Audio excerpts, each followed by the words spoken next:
Amém, queridos? Amém. Essa é a nossa sexta aula da nossa Escola de Discípulos. Bem-vindos Amém. à nossa Escola de Discípulos da Igreja de Cristo. Amém? Glória, amém. A matéria que nós estamos estudando é o plano de Deus. E a aula de hoje é o arrependimento e o reino de Deus. Alguém lembra o tema da última lição? Salvação, parte 2. Não. Não? A salvação em Jesus. Não. Não. Poxa, O arrependimento para a salvação. Até que enfim, né, gente? Pelo amor de Deus. Então, O arrependimento para qual foi a última aula? O arrependimento para a salvação. Amém? Amém. Foram as verdades que nós tratamos sobre arrependimento, sobre aquilo que é necessário para nós entrarmos no reino de Deus. E essa aula é continuação. Essa aula ela é continuação da última aula. Amém? Amém. Ela vai tratar de algumas verdades ainda concernar o arrependimento. A aula 5 não está ainda postada, mas a aula 4, a Salvação de Jesus, parte 2, já está no nosso canal no YouTube, Radicais Sobrenaturais. Você pode acessar lá e assistir, né? E compartilhar com pessoas que você conhece que necessitam aprender de Deus. Amém? A verdade central dessa lição é que o arrependimento é a porta para a entrada no reino de Deus. Nós falamos isso semana passada. Amém. Jesus só pode ser o meu Salvador se primeiro ele for o meu Senhor. O verdadeiro arrependimento gera um discípulo de Jesus, um filho de Deus. Amém? O objetivo dessa lição é entender que o senhorio de Jesus sobre minha vida, entender o senhorio de Jesus como minha vida, como sendo a restauração do reino de Deus em mim, e com o retorno ao seu propósito eterno. Alguém lembra qual é o propósito eterno de Deus para nós? Que sejamos uma família de filhos semelhantes a Jesus. Vamos todos juntos?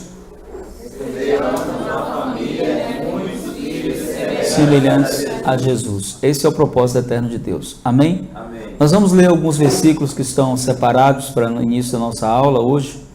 Atos capítulo 2, versículo 36 a 38.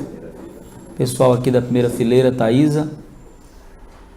Mateus capítulo 3, versículo 2, pessoal aí da segunda fileira.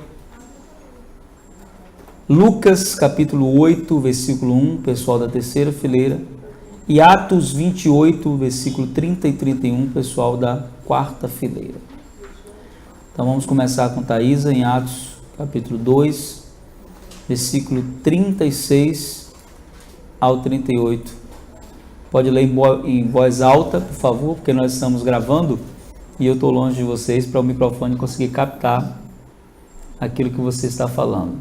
Amém? Saiba, pois, com certeza, toda a casa de Israel, que a esse Jesus, a quem vós glorificaste, Deus o fez Glorificaste? Senhor, Glorificaste? Deus, ou crucificaste.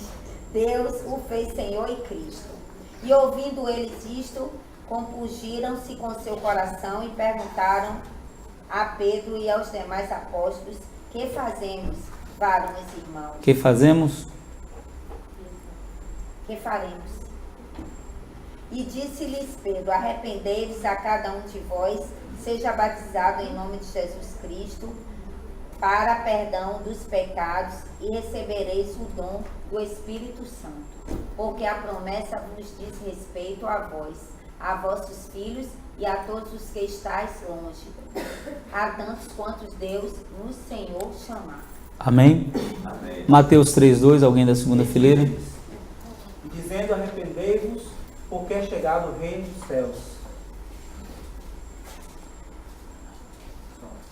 Lucas 8, versículo 1. aconteceu depois disso, que andava Jesus de cidade em cidade e de aldeia em aldeia, pregando e anunciando o evangelho do reino de Deus, e os 12 iam com ele. Atos capítulo 28, versículo 30 e 31. Paulo ficou 2 anos inteiros na sua casa alugada e recebia todos os que o visitavam. Pregava o reino de Deus e ensinava com toda a liberdade as coisas pertencentes ao Senhor Jesus Cristo, sem impedimento algum. Amém? Amém. Todos esses versículos falam da pregação do Evangelho e fala também sobre o reino de Deus.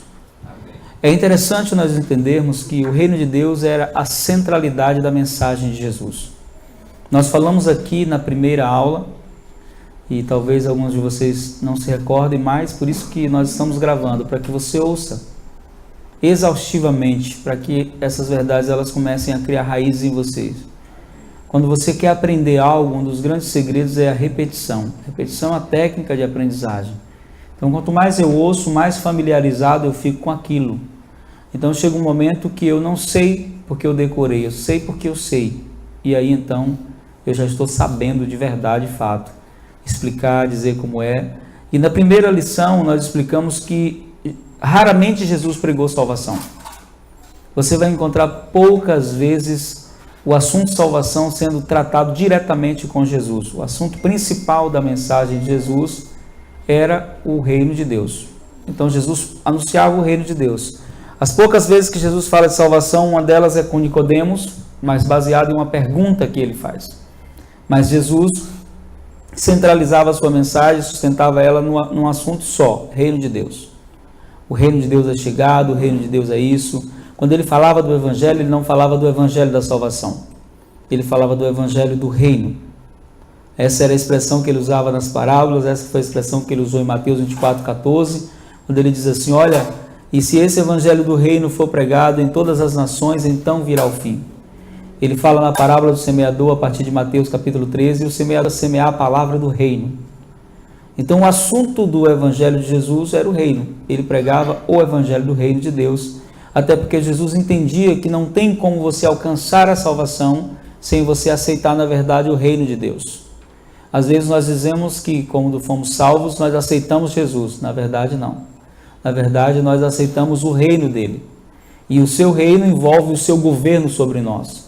É como se ele diz assim, você quer viver no meu reino, você precisa me receber como governador da sua vida ou como senhor da sua vida, que é o que nós vamos tratar hoje. Então, o reino de Deus é a palavra grega basileia. A palavra basileia significa reino. E fala de um poder real, de uma realeza, de um domínio, de um governo, de uma soberania. Para nós que vivemos em uma democracia e não participamos do Brasil Império, nem do Brasil Colônia, nem tampouco do Brasil que viveu uma época de reino, mas um reino meio que comprometido por vários aspectos, nós não temos uma ideia de como é viver num reino.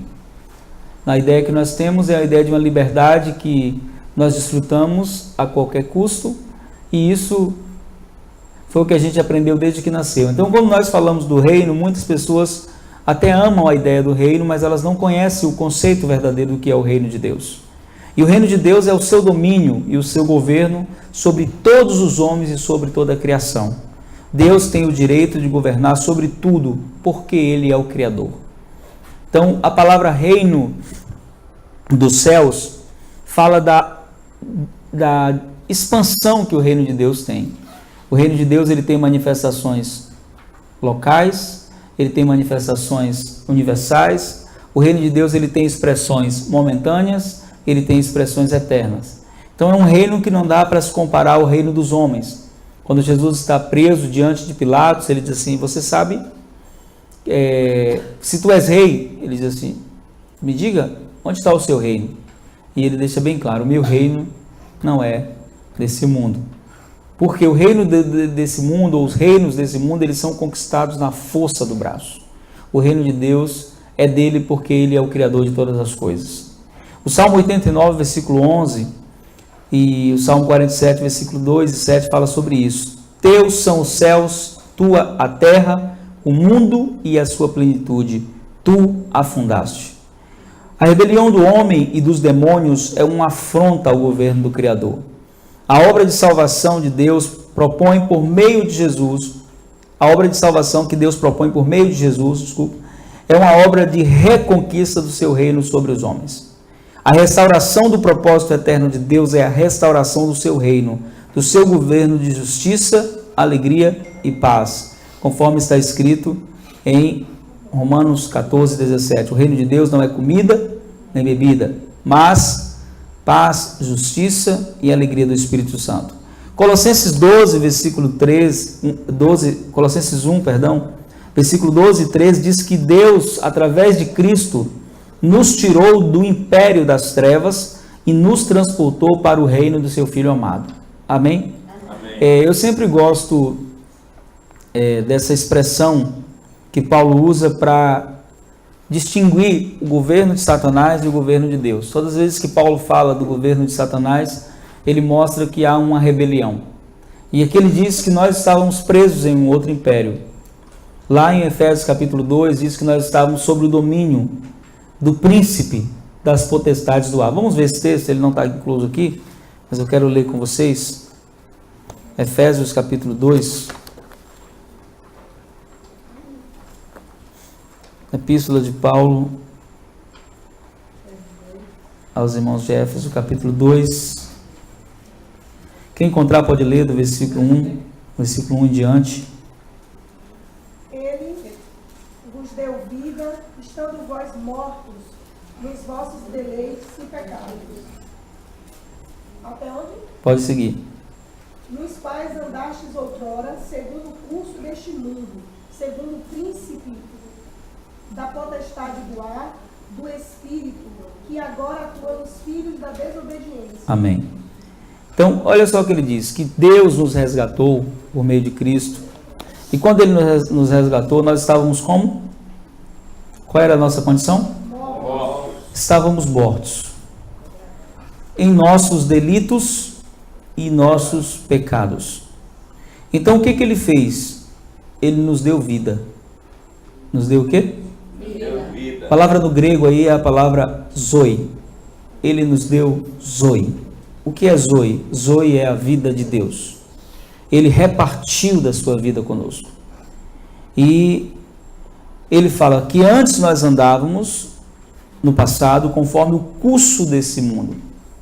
Aí ele fala, conforme o príncipe, o espírito que agora, olha só, é interessante isso porque, como o verbo está no tempo presente, isso reflete uma atuação de Satanás permanente, dizendo que todos aqueles que não estão em Cristo, nesse exato momento, estão debaixo de um domínio.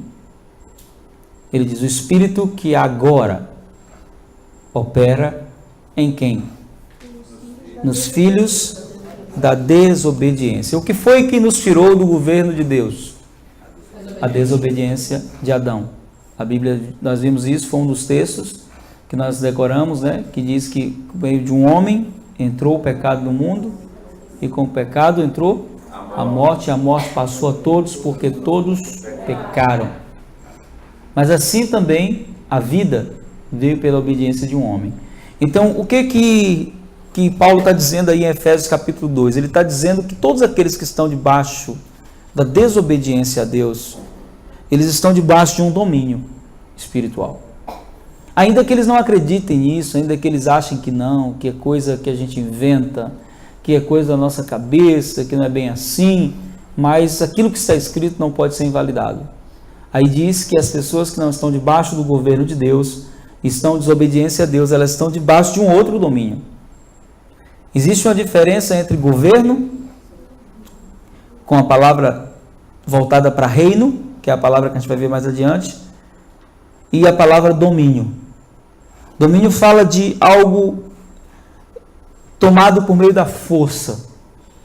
Então, quando Satanás domina uma pessoa, ele domina aquilo que aquela pessoa tem.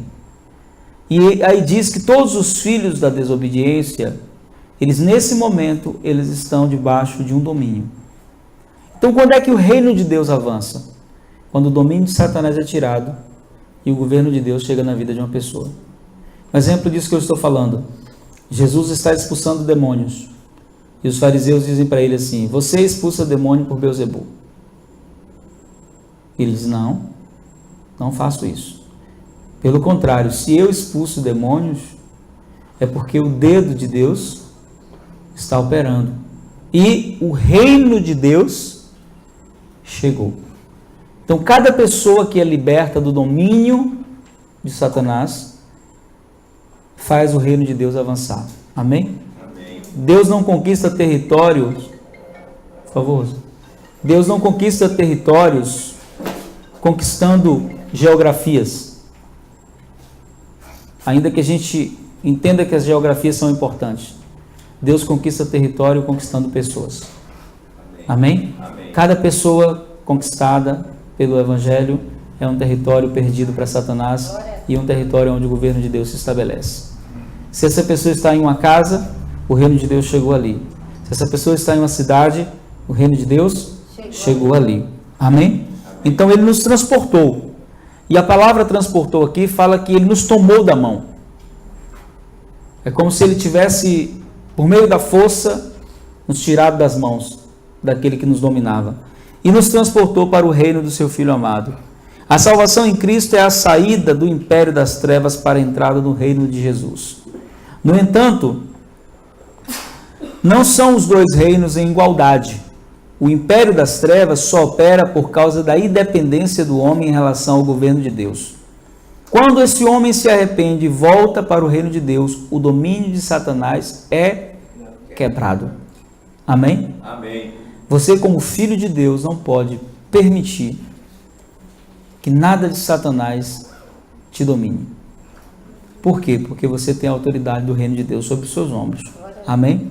Por que você tem essa autoridade? Porque você foi transportado para um reino mais poderoso. Por isso, João, escrevendo, ele diz assim: maior é o que está em nós do que aquele que está no mundo. E quando ele fala daquele que está no mundo, ele está usando uma linguagem, uma figura que Jesus sempre usava quando ele dizia assim: Satanás é chamado de o príncipe deste mundo.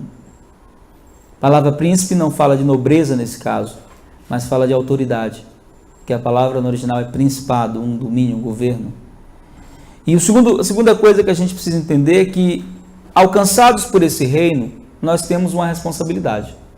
Diga assim para o seu irmão: nós temos uma responsabilidade.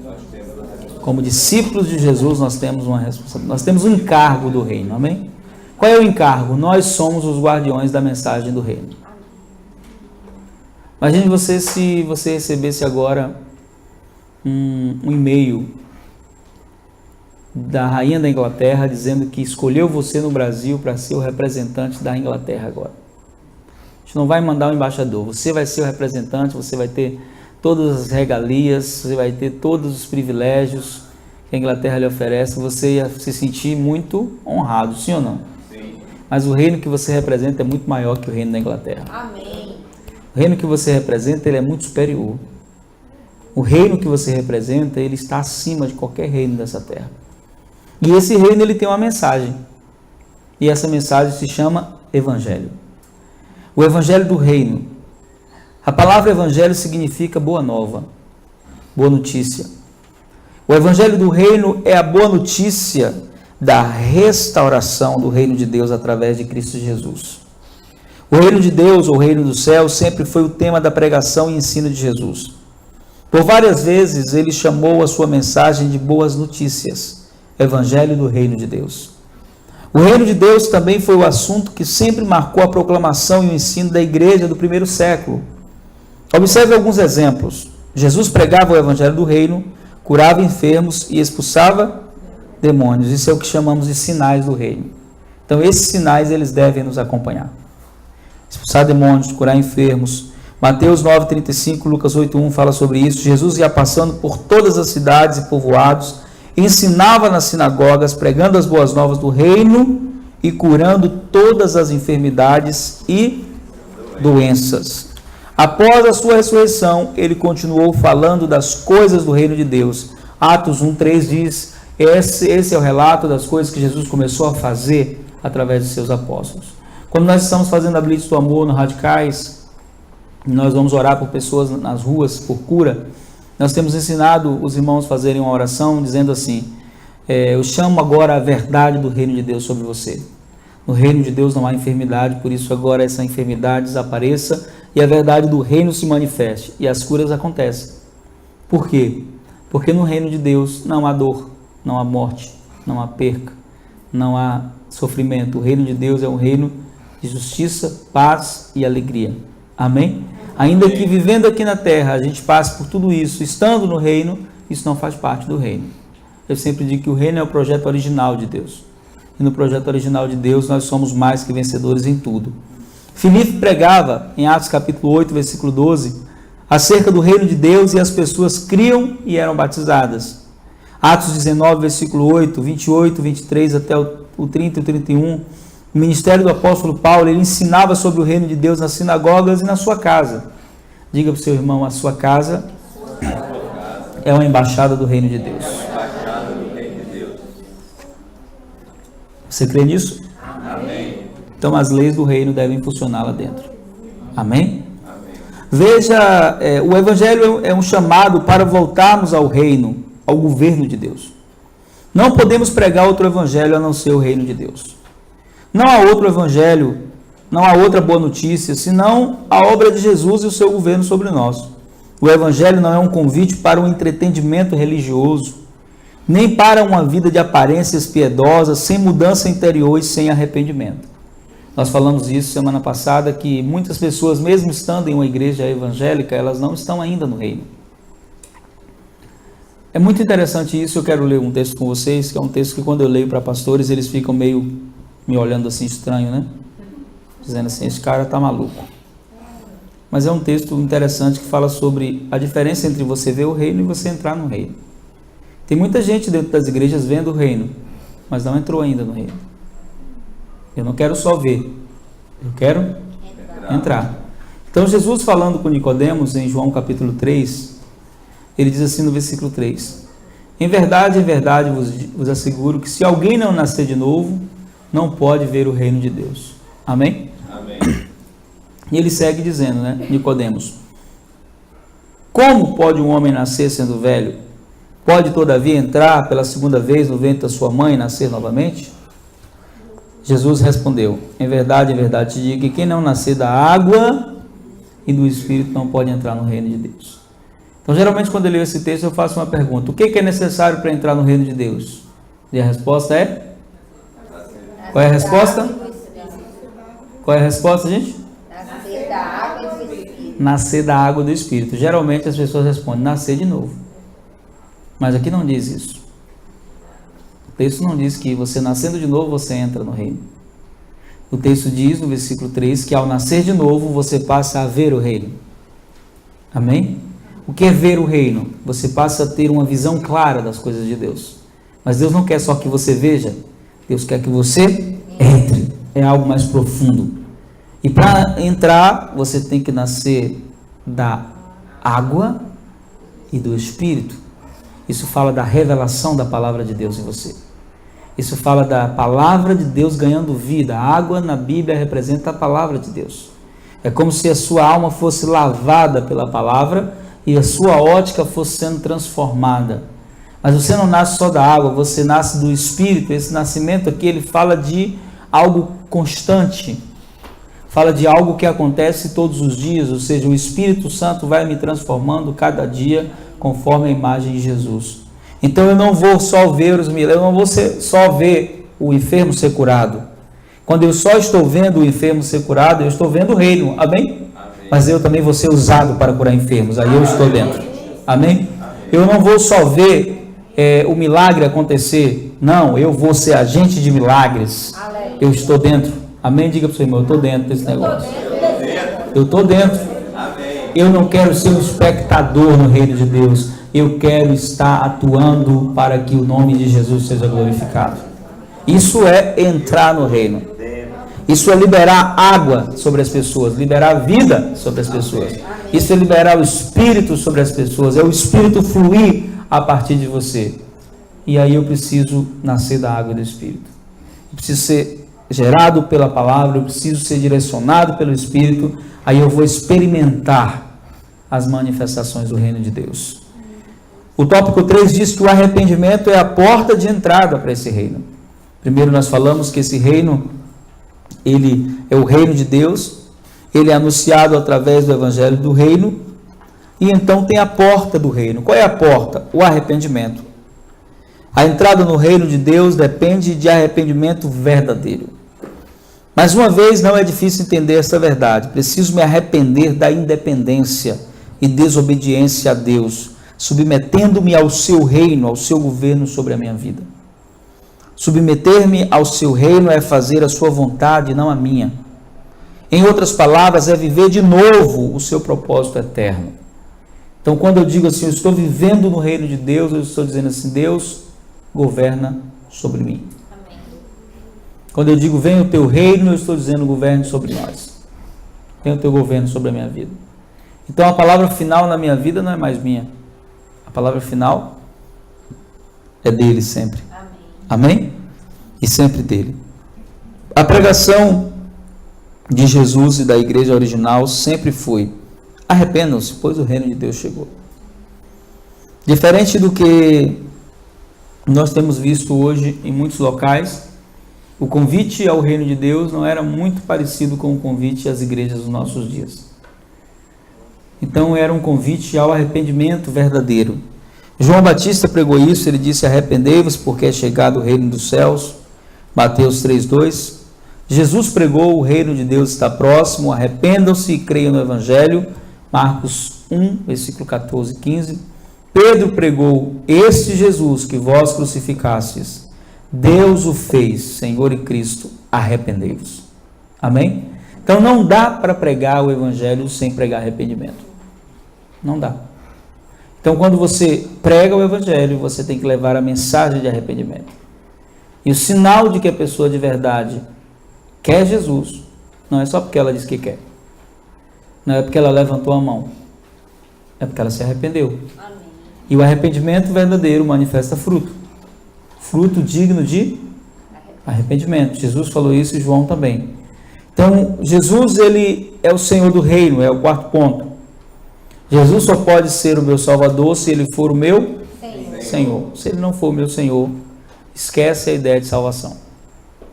Não, eu só quero Jesus como meu Salvador, sabe? Mas eu não quero assim que ele mande na minha vida quem manda sou eu, ninguém se intromete na minha vida, ninguém dá palpite na minha vida. Vá para o inferno. Vai para o inferno. Vai se enganar dentro da igreja. Né? Vai sim. Então não adianta dizer assim, não assim, sabe, eu quero ir para a igreja, mas assim, porque eu quero sentir uma paz interior, que eu quero ficar de bem com a vida, né? Isso é filosofia oriental, né? Isso é pensamento nirvana, isso não é evangelho. O evangelho fala de uma paz sim, que excede todo entendimento, mas que está ligada a um governo, a um domínio, a segurança de que eu estou protegido por alguém que é maior que eu. Amém? Amém. É a segurança de que eu estou debaixo de um governo que me protege, mas que espera da minha parte um ato de obediência. Se não há obediência, é sinal de que não houve arrependimento verdadeiro. E tem muitas pessoas que pensam que enganam Deus, né? Mas a Deus ninguém engana, porque a gente pode enganar o pastor, a gente pode enganar a igreja, mas a Deus ninguém engana. Paulo diz que quando você pensa em enganar a Deus, você está enganando e sendo enganado. Está enganando a si mesmo, porque na verdade os olhos do Senhor estão sobre todos os corações. E aí quando nós dizemos assim, eu quero o governo de Deus sobre a minha vida, eu quero o reino de Deus, eu tenho que entrar numa rota de obediência. Se o Evangelho entrou na sua vida de verdade, ele vai manifestar os sinais do reino de Deus. Amém? Amém. Atos 2, 36 e 38, Deus o fez Senhor e Messias, Senhor e Cristo, arrependei-vos. Jesus ressuscitou e foi exaltado. O Evangelho do Reino proclama Jesus como Rei, o único soberano Senhor. Amém? Amém. Você sabe qual é das primeiras exigências para você entrar no reino? Arrependimento, não é isso que a gente falou? Mas uma outra exigência divina que Deus nunca vai abrir mão é que você entenda que você só pode entrar no reino se você perder a sua vontade e deixar a vontade de Deus operar. Não é que você não vai ter mais vontades, isso seria impossível. Mas você vai falar como Jesus, não faço mais a minha vontade. A vontade que opera agora é a vontade de Deus. Isso vai se manifestar em várias circunstâncias. Isso vai se manifestar quando eu estiver diante do pecado. Mas vai se manifestar também quando eu estiver diante de algo que aparentemente é bom para mim, mas não é a vontade de Deus. Nem tudo que é bom para você é a vontade de Deus para a sua vida. Tem coisas que são boas, mas não são a vontade de Deus para nós. E quando eu sou atraído pelo conveniente, pelo bom, quando eu escolho sempre o caminho mais fácil, a cruz vai ser um problema na minha vida. Porque a cruz é um lugar de morte, a cruz é um lugar de conserto, a cruz é um lugar de renúncia, a cruz é um lugar de negar-se a si mesmo e seguir Jesus. E não dá para seguir Jesus com a vontade própria governando. Então, ou você deixa Deus te governar, ou você não vai desfrutar da verdade do reino de Deus. Jesus, ele como Senhor, ele quer estar no comando. O segredo do sucesso de Jesus é que Deus sempre comandou a vida dele. Jesus não tem atitudes isoladas, ele não toma decisão sem a direção de Deus. Ele diz, assim como eu vejo o Pai fazer, assim eu faço. E esse é o exemplo que ele quer que nós venhamos seguir. Jesus ressuscitou e foi exaltado, já li isso, né? Portanto, se o arrependimento é a porta de entrada no reino de Deus, significa que o arrependimento me leva a reconhecer Jesus como Senhor e Rei da minha vida. Eu me torno salvo por estar debaixo do seu governo. Eu me livro do império das trevas por ter me submetido em obediência ao reino, ao governo absoluto de Deus. É interessante isso aqui porque, voltando ainda a falar um pouco de domínio das trevas, eu me lembro que no início do meu ministério eu trabalhei muito com libertação. E era aquela libertação exorcista mesmo, né? De você chamar os demônios, mandar os demônios embora. E geralmente algumas igrejas gostam muito disso, algumas pessoas se sentem atraídas por essas manifestações de poder e acham que o reino de Deus se resume somente a isso. Mas uma coisa que sempre me chamou a atenção é que muitas pessoas chegavam possessas de demônios e elas ficavam manifestadas com o demônio. E quando elas se manifestavam, a gente fazia uma pergunta interessante, que hoje a gente entende sobre isso de uma outra ótica. Nós perguntávamos, quem governa, quem é o chefe aí? Quem é o cabeça dela? Ou quem está no comando aí? E geralmente os demônios mais fracos, eles protegiam o chefe. Eles diziam, não, o chefe não vai vir, quem está aqui somos nós e vai ter que tratar com a gente. Só que o demônio não manda em nada, né? Ele não tem esse poder. E nós então dávamos a ordem, não, nós queremos que manifeste aí o chefe. E quando aquele espírito que se dizia o chefe da cabeça daquela pessoa manifestava, ele era mais violento, ele fazia mais ameaças, porque você sentia que ele não queria perder aquela pessoa, aquele território. Então nós dávamos uma ordem, mandava o demônio embora, e a segunda coisa que a gente fazia depois de mandar o demônio embora era dizer para a pessoa, você quer receber Jesus como seu Senhor? E algumas pessoas diziam assim, não quero. Quando elas diziam isso, elas estavam assumindo que elas queriam permanecer com um outro Senhor, um outro governo sobre elas. Interessante que os que aceitavam, raramente voltavam a ficar possessos. Quando a libertação era feita de verdade, aquele Senhor perdia a autoridade. Então, quando Jesus entra em nossas vidas, ele antes de entrar, ele faz algo, ele diz, ninguém entra na casa do valente sem primeiro amarrar o valente, Mateus 12, 29, e arrancar dali o valente. Quando ele arranca o valente, então ele vem para casa.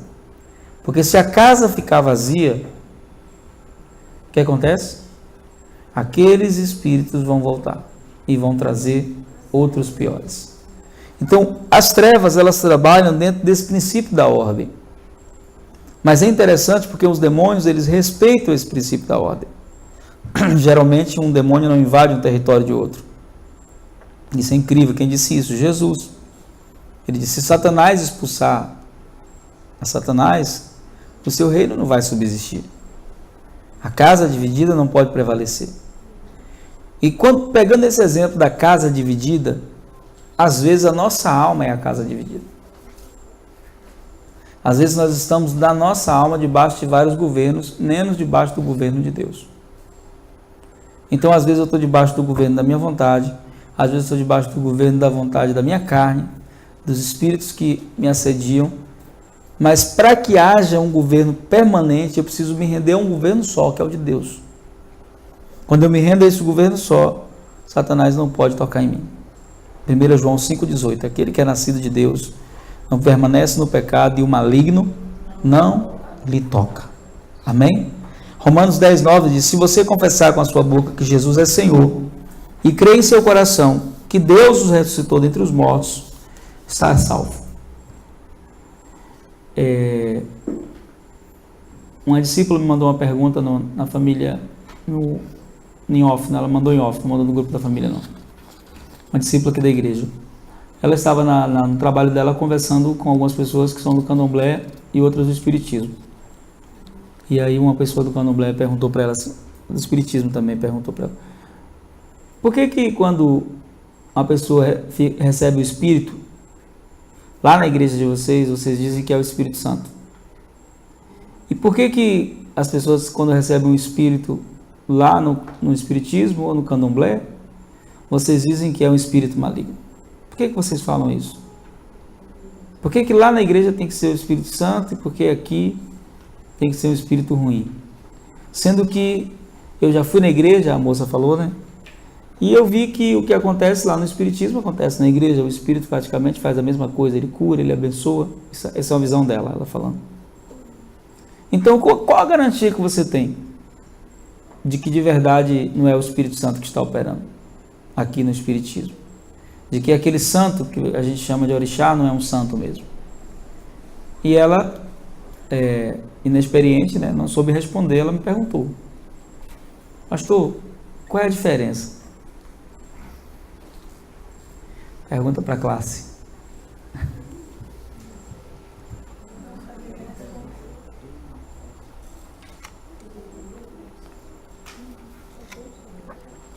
E aí, classe?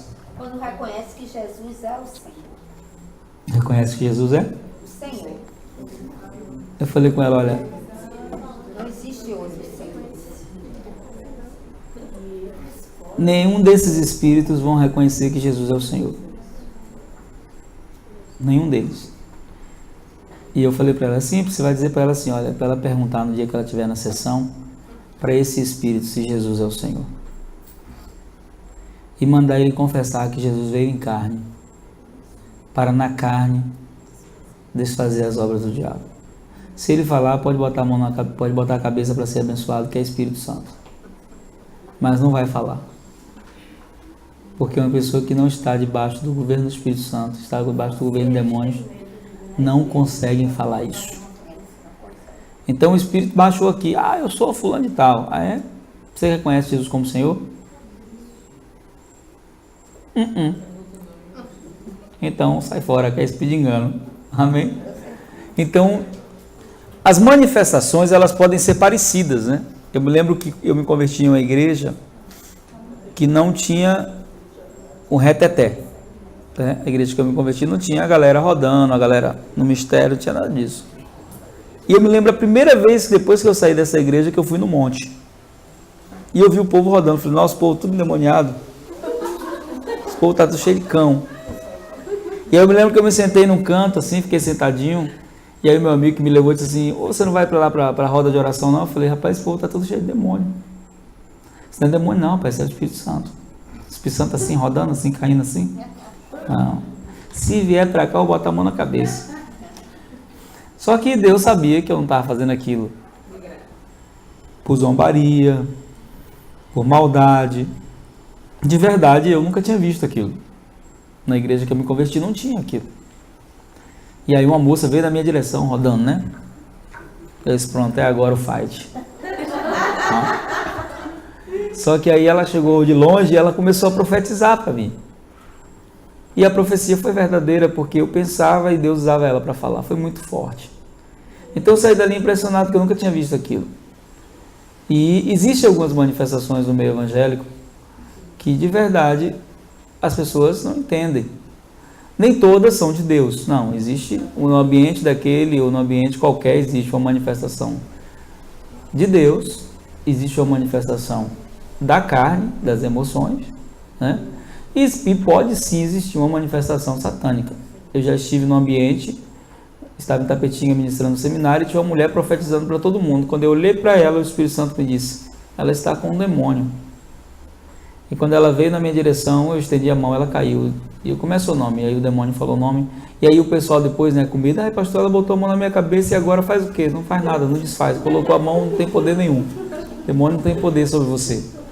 Mas ela tocou aqui, liberando profecia da minha vida. Não, está cancelado tudo. Em nome de Jesus, fique tranquilo que não vai ter nada.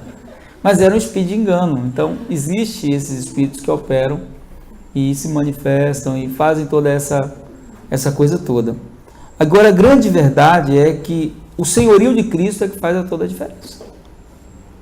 Se Jesus é o Senhor da sua vida, Satanás não tem domínio nenhum sobre você. Você não precisa ter medo de macumba, não precisa ter medo de oração contrária, não precisa ter medo de nada. Nada disso vai funcionar. Por quê? Porque onde Jesus governa, ele se responsabiliza. Aleluia, glória a Deus. Jesus não é incompetente no governo dele. Pelo contrário, ele está sobre nossas vidas para nos guardar. Amém? Confessar Jesus como Senhor é entregar o governo da minha vida ao Rei Jesus Cristo. É estar sobre o reino de Deus e saber que agora sou seu servo, humilde e obediente. Em nossa época e cultura, é possível que não compreendamos exatamente o significado de chamarmos alguém de Senhor ou falarmos em reino. Hoje em dia, existem muitos reinos que são apenas nominais e aparentes. Há um rei ou uma rainha, mas quem manda é o parlamento, o primeiro-ministro. A exemplo da Inglaterra. O rei tem atenção, fama, admiração, mas não governa nada. A igreja não pode ser um exemplo disso.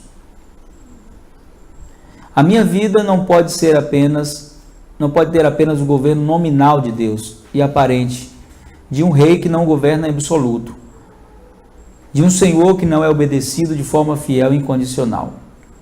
A palavra Senhor no grego, a palavra grega é Kyrios, que significa dono, Senhor absoluto e soberano.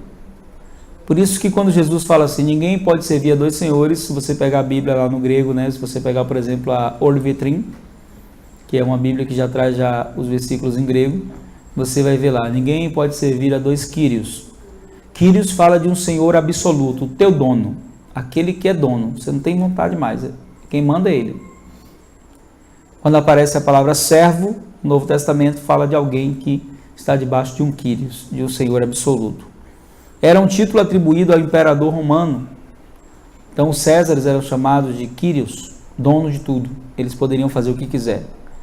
Era um risco muito grande chamar Jesus de Senhor ou Kyrios. Isso é uma confissão de que Jesus é maior do que qualquer outro imperador. Seria a proclamação de outro reino, maior que o romano, e de um rei maior do que o César. Essa é a verdade. Jesus é maior que todos. Ele quer governar sobre nós, acima de tudo e de todos.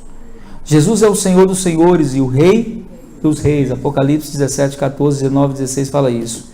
Efésios 1, 7, Colossenses 1, 13, 14. Jesus nos comprou e nos resgatou. Ele nos redimiu, tornando-se o nosso Senhor. A palavra redenção significa resgate. Ele comprou, ele pagou um preço. Amém? Por isso ele é dono. É interessante, né? Porque essa ideia de propriedade é uma ideia tão distante do evangelho dos nossos dias, né? Outro dia uma pessoa me perguntou, por que eu não posso fazer isso com o meu corpo? Eu falei, porque não é seu. Não é seu o corpo, nem o corpo é nosso. A Bíblia diz que até o corpo, né? Tudo é dele. Paulo fala isso, não sabeis que não sois de vós mesmos? E aí a discussão começou porque uma irmã disse que dentro de uma visão espiritual e totalmente correta, ela disse assim, eu não mexo no meu corpo sem antes orar. Até se for para ficar mais bonito, eu pergunto a Deus. E aí, Espírito Santo? Posso alterar? Parece religiosidade, mas não é. Eu empresto para você o meu carro. Você vai dar uma voltinha.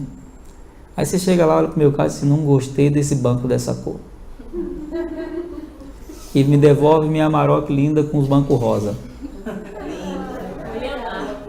Você acha que eu iria gostar? Eu ia gostar. Mas você disse, não, é porque eu sou tão íntimo seu que eu me senti à vontade de fazer isso.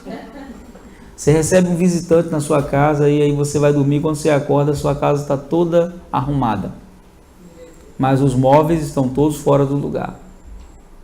Por mais que a intenção da pessoa tenha sido boa, de te fazer uma surpresa, né? Mas fala a verdade, seja sincero. Você vai ficar feliz com isso? Não vai ficar feliz. Por quê? Porque você é dono. E por mais que a gente vive essa filosofia de vida de amar pessoas, não coisas, a gente não gosta quando mexe nas nossas coisas, né? Porque tem coisas que eu reparto, mas tem coisas que são minhas. Tem coisas que são minhas. Que eu posso até dar, se Deus mandar. Até repartir, se Deus mandar. Mas são minhas. Então, quando alguém mexe, eu não gosto. Nem você. Isso não é sinal de materialismo. Materialismo é você, então, ficar de mal porque o outro mexeu. Aí sim. Mas você dizer assim, ô amado, eu não gostei disso que você fez não, viu? É diferente, né? Então, o governo de Jesus sobre nós, ele é absoluto. Ele não é dono da minha vida espiritual, né? Não, ele é dono da minha vida espiritual. Não, ele é dono de tudo. Você está respirando agora porque ele te deu esse ar aí. Se ele tirar, já era. Amém? A palavra redenção significa resgate. Ele comprou, por isso ele tem direito. Essa era a palavra usada para descrever a compra de um escravo mediante o pagamento de um determinado preço. Foi o que ele fez, mediante o pagamento de um alto preço. E o preço foi o quê? O sangue dele. A vida. Ele pode exigir vida porque ele comprou com vida. O senhorio de Jesus não é uma opção de vida, mas uma condição para sermos salvos. Por isso, podemos afirmar que Jesus só pode ser o meu Salvador se for o meu Senhor. Os salvos são aqueles que foram comprados a preço de sangue para servir ao novo Senhor. O arrependimento verdadeiro faz de Cristo o meu Senhor absoluto. Não tem parcialidade para isso. O arrependimento verdadeiro devolve a nossa vida para o governo e cuidado exclusivo de Deus. É o retorno à vida de obediência original. O arrependimento verdadeiro nos torna servos uns dos outros. O arrependimento verdadeiro gera dependência e não independência de Deus. Gera submissão ao invés de rebelião. Obediência ao invés de desobediência. O arrependimento verdadeiro não gera mudança de religião. Não. Grifa isso aí, tá?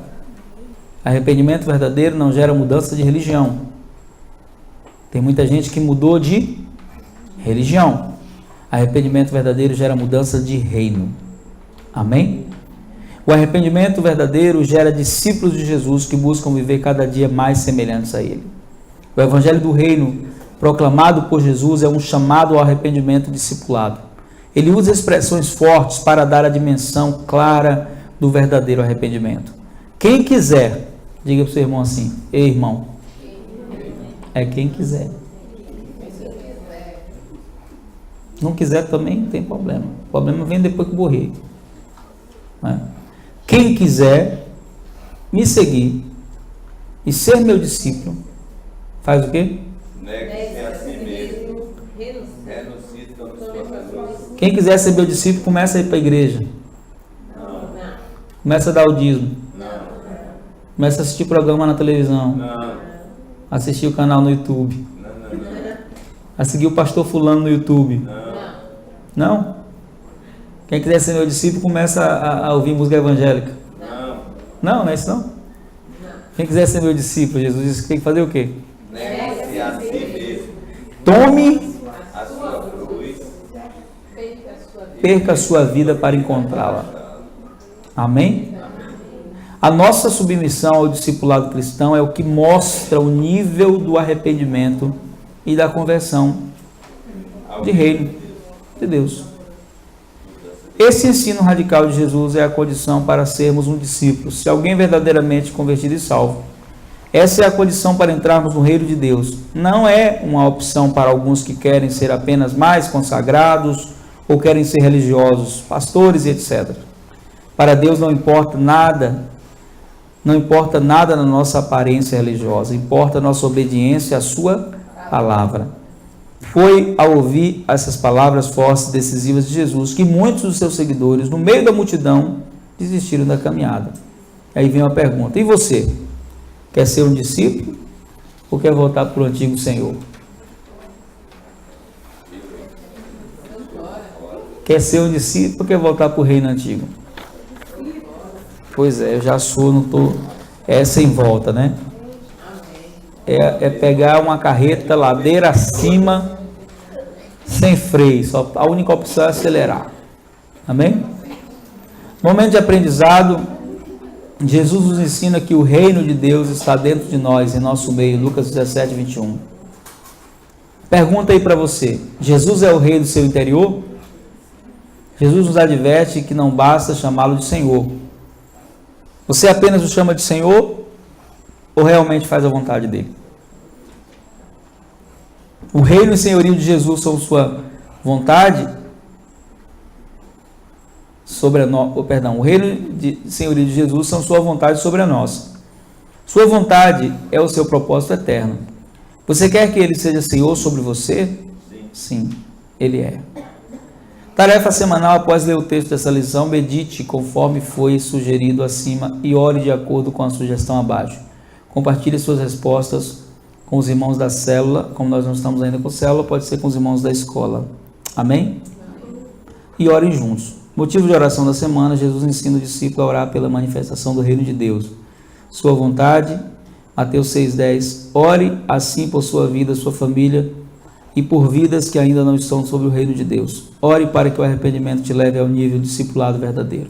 Amém? Amém. Antes de nós passarmos para o meditando o versículo memorizar, nós fizemos 2 desafios semana passada, que eu espero que você tenha cumprido, né? Marcela já fez assim, é porque não cumpriu, né? Ou não faz nem ideia do que seja, né? Leu o Evangelho de Marcos inteiro? Meu Deus. Agora não. Não, mas era para ler como tarefa da escola, não leu. Oh, meu Deus. Quem terminou o Evangelho de Marcos? Era dia 16 o prazo. Eu só fiquei sabendo essa semana. Tá pela metade. Não, mas professor também. Já tinha. Eram 16 dias, né? Ainda está no prazo, não é isso? Eu peguei na metade. Gente, eu quero que todo mundo leia, tá bom? Eu tô terminando.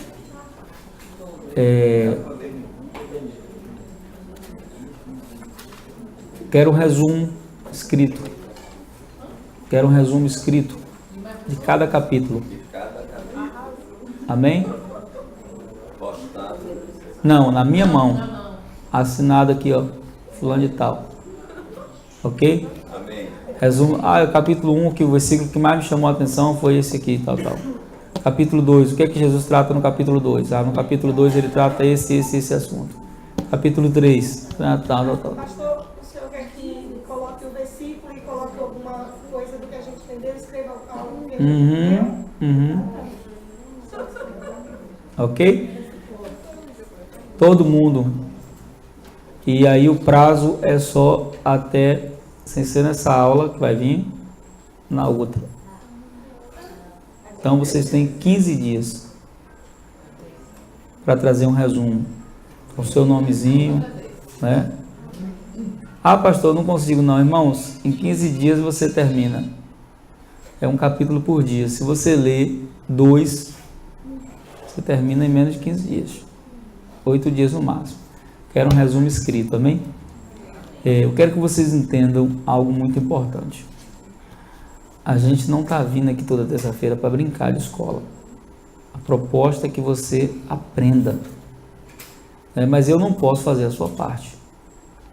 Então eu sei que você está se esforçando, sei que você tem ocupações, mas eu posso cobrar. Por que eu posso cobrar? Porque quando eu trabalhava mais de 10 horas por dia, porque eu não tinha horário de saída, eu tinha horário de entrada, e só saía do trabalho quando eu terminasse o meu setor. Então muitas vezes eu saía 5 da manhã, chegava em casa 9 da noite. Isso levou quase 4 anos assim. Eu implantei essa escola de discípulos na igreja, dava aula e fazia resumo. Participei dela com o autor e prestava todos os meus relatórios nesse período. Então, às vezes eu estava ali, mas eu vou ensinar um segredo para você. As coisas de Deus, elas têm que ter prioridade na sua vida. Existe uma diferença entre o urgente e o importante. Então, o que é prioridade? O que é prioridade vem em primeiro lugar. Eu me lembro que uma época, nessa época que eu acordava às 5 horas da manhã para ir trabalhar, Deus me parou no metrô Sé, falou comigo que a minha vida não podia ser igual daquelas pessoas, disse para mim assim: ajuste sua vida. Eu ajustei, não acordava mais 5, eu acordava 4. E das 4 às 5 eu orava e lia a palavra todos os dias durante 4 anos. E nunca deixei a minha vida espiritual cair por causa das minhas ocupações. Então, as pessoas diziam: como é que você consegue fazer isso? Se não eu consigo, eu preciso fazer. É algo que eu preciso fazer. Eu tenho que fazer isso todos os dias. Porque devoção é diferente de congregação. Congregar e ter vida devocional são duas coisas diferentes. Então você precisa construir uma vida devocional. Se você não construir, você nunca vai começar. Então, mas eu trabalho muito, a minha vida é corrida, eu sou muito ocupada, sou muito ocupado. Estabeleça um tempo para Deus. O início é dele, o começo é dele. Passa o dia meditando e tal. Por quê? Porque aquilo que eu falei, a gente prioriza aquilo que para a gente é importante. E essas verdades, elas são importantes. A ideia da escola não é a ideia de martirizar ninguém, é a ideia de que você aprenda com prazer. Que você diz: poxa, que bom, né? Eu estou aprendendo. Porque hoje em dia, na maioria das igrejas que nós vamos, a gente só ouve pregações. Mas aprender mesmo de verdade, não aprende. Então, quando vem a luta, se você não aprendeu nada, o que acontece?